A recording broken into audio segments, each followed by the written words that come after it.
G'day mates, in today's video we have a lot to cover. Siphon has officially been unvaulted, it is back in Fortnite competitive. We also have some massive balance changes, bush bombs being added, flare guns being vaulted, repeater rifle nerfs, exotic slap splashes buffs. There was a lot of massive changes ahead of FNCS tomorrow. Also, I'm getting a lot of questions about how FNCS is working, what is the last chance major. I want to clear all of that up and recap the Duo Cash Cup finals today that came right down to the wire on both EU and NA. There's a lot to talk about.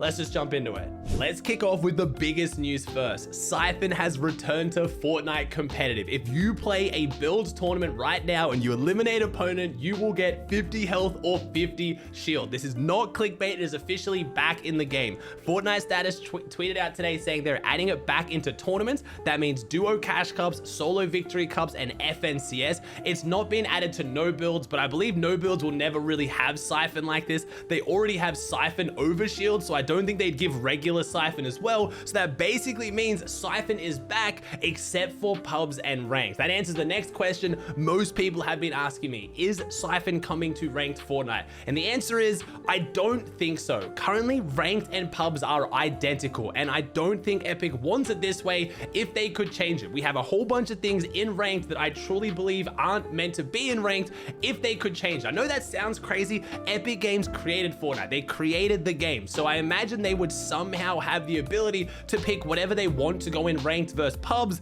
but it truly does feel recently like ranked is just identical to pubs, and it will always be that way. And because I don't think they'll ever want to put Siphon back into public matches, I don't think it's coming to ranked, which does raise the only concern of all of this. I'm incredibly excited to see Siphon back. I think it's a fantastic addition to the game. Whether you think it makes the game more competitive because obviously you are rewarded for eliminations, you can make more clutches, or you think it's less competitive because it lets you bail yourself out of bad positions that you shouldn't have got into in the first place, you can't argue it's more entertaining. I just watched the Duo Cash Cups today on EU, which didn't have Siphon, and then on Brazil and NA, I watched all three regions live on my Twitch channel, and the vibes were so much better for Brazil and NA with Siphon. I watched so many players and so many teams clutch up when otherwise they wouldn't have been able to. It was incredibly exciting.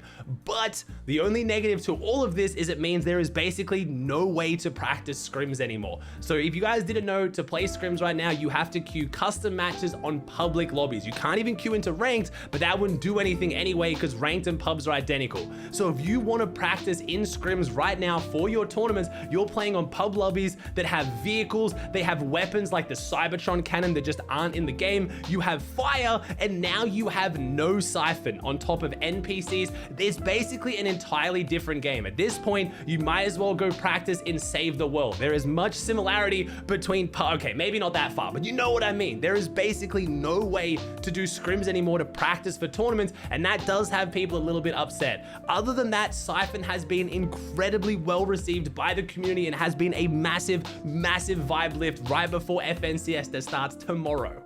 Siphon isn't the only change to Fortnite. We had some massive changes in the hotfix yesterday. It wasn't supposed to be a massive update, but it has heavily changed the game.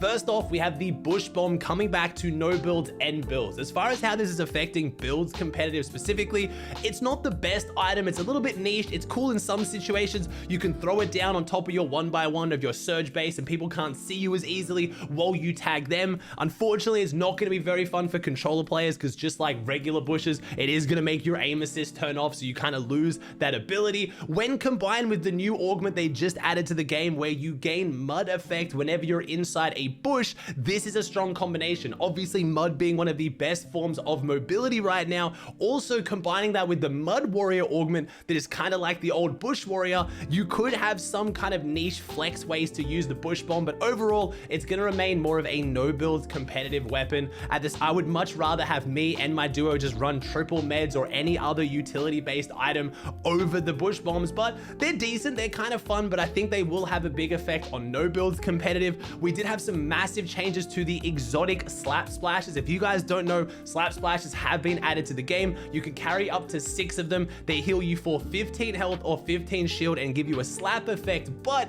in the exotic rarity, they heal you for 30 health or shield, so they are much stronger than regular splashes, and you can also carry 6 of them. Previously, if you wanted to get these out of key chests, they cost 1 key and you only got 2 of them, so they weren't really that worth carrying. But now if you have 2 keys, you can get 6 of them. 6 splashes that give you a slap effect for 60 seconds to you and your duo, and heal you and your duo for 30 health or 30 shield is incredibly strong.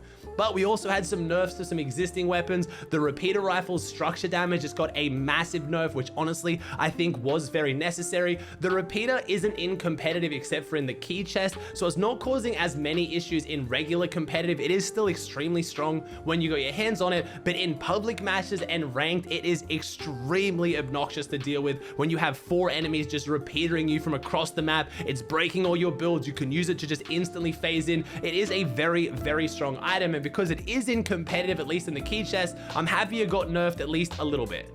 We've also had some major changes to the point format regarding FNCS. The 15 points you get for capturing the flag island and the 3 points you get for opening key card vaults has now been extended to FNCS. Previously, this was only in duo cash cups, and you also gained points in solo cash cup, but you gained less points. Now you're gaining it in FNCS, and every round of FNCS, capturing a flag in round 1 is worth 15 points. That is going to be incredibly crucial. And in the finals, that is honestly probably going to be the difference between tens of thousands of dollars this FNCS. And a lot of people keep asking my opinion, do I like points for capturing things like this? And it's a yes and a no. I like them incentivizing fighting for the island. The whole point of adding this island to the game was to create some mid-game engagements, to create something for teams to go for if they need a really big game. They tried to add good loot to it. They added the slurps and a whole bunch of other cool items, but teams really still weren't fighting over it enough. And even now, where they're only dropping the mythic drum shotgun, which honestly right now is one of the worst mythics honestly I think we've ever seen in the game. I will run a Grey Havoc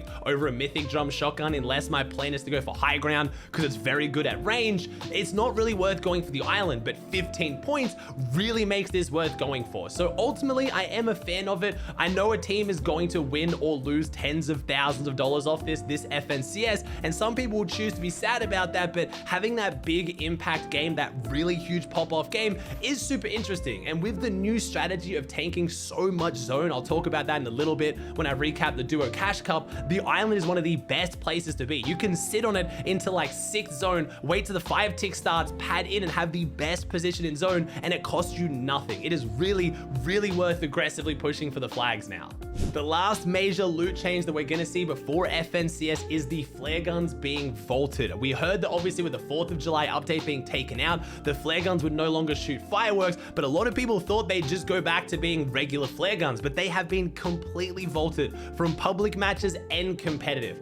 I personally was a fan of the flare guns. Now hear me out. I said at first I wasn't a fan because I really do think they're one of the main things that's causing a lot of server lag, and today after the first cash cups without them in, I think it was noticeably better how much server lag there was, so I have to feel like that was the case. But I did like what they did for the game. In a no mobility meta, being able to flare gun ahead of a tough rotate to gain information, then use that information to make smart decisions, I thought was very, very competitive. But ultimately, if it's gonna create the lag that we were seeing last week in some of the NA cash cups and some of the rubber banding, players teleporting through walls, honestly at that point, there's no item I think should be in the game that warrants that level of lag and still has a positive impact. So ultimately, I am happy it's being vaulted. Now, as for FNCS, I keep talking about how it's starting tomorrow. Today, as of this video going live, we have the new format. There is no longer any Surge Week. So Surge Week used to be the reboot round style tournaments as your last chance to make it into grand finals. In this FNCS, it no longer exists. It is the most simple format we've ever had. There is 3 weeks, each of them with 3 rounds. Depending on your region, you have to place in top X amount to get through each round. Once you get to the finals on your region, which will be a top 50, the 50 most consistent duos after the 3 weeks make it to grand finals. That is it. That is it. There is no more Surge Week. There's no heats. There's no, oh, if you come 31st. None of that. It is just the top 50 most consistent duos in those 3 weeks make it to grand finals. I love the simplicity of it, but I am sad to see the Surge Week being taken away. Any of the reboot round style tournaments, except for Grand Royale because it was way too much, have always been my favorite tournaments to watch. They're so incredibly exciting. But I think to make room for the last chance major, they had to cut an entire week out of competitive because this season is basically going right up until the new season ends. We have FNCS Grand Finals, last chance major, and then we kick off the new season less than a week later. So there wasn't really time to fit an entire another week of competitive unless they were going to cut into the summer break, which Epic never does. Now, let's talk about last chance major. In case you guys are confused, we have 3 majors or 3 FNCSs, and depending on how big your region is, a certain amount of players are going straight through to the global championship, the $4 million LAN in Copenhagen in October. The last chance major is the last chance for teams to make it to Copenhagen. It is a 3-day format. It's only 3 days long. Anyone who is in Diamond 1 is going to be able to play in round 1. Then top 250 teams are going to make round 2. Then from the top 250, it's going to go down to the top 50 to play in the finals. And then depending on how you place in the 6-game finals, you will qualify to the Copenhagen LAN. So obviously, I'll show you here how many people qualify from each region. You have 9 from EU, 8 from NA, 3 from Brazil, only 1 from OCE and Middle East, and 3 from Asia. So it's going to be very, very intense to see how these teams go. And I know what you're thinking, that's so unfair. Other teams won FNCS, and now people are getting in off a 3-day tournament, but it's not as good. At the Copenhagen LAN, at the Global Championship, it's actually a 3-day tournament, the first 2 days of which are qualifiers. They are sending 75 teams who are going to play across 2 days, 1 day each separate, and the top 25 duos are going to progress from each of those days into the grand finals. And these teams that qualify through the last chance major are only going to be able to play in Heat 2. They're not going to be allowed to play on day 1. So any team who qualifies for Copenhagen through the regular majors, the regular FNCS, are going to have an entire extra day of 6 games to qualify. So getting through of last chance major is still a chance to make the finals, but we're going to have 25 teams who go to the LAN who aren't even going to play in the finals. And honestly, I like this. I like having LAN qualifiers. There's a lot of teams who are always accused of cheating or they're online warriors. They're not going to do well on LAN. Well, now they don't even make the finals, which I think is going to make that so much more competitive. My only issue is the fact the qualifiers are 12 games, 6 games each tournament, 2 separate tournaments, but the finals is only a 1-day 6-game event. In a tournament for $4 million after pretty much every major Fortnite tournament for years now has been 12-game formats, I'm confused why the biggest tournament since World Cup is only going to be 1 day long. It is going to be a super exciting day and it's going to make it extra intense, but I don't know whether people will try to argue we didn't crown the best team because we didn't have enough games to see the consistency. Either way, it's still going to be incredibly exciting, but I really do wish it was 2 days of qualifiers and 2-day finals, but you can't have it all.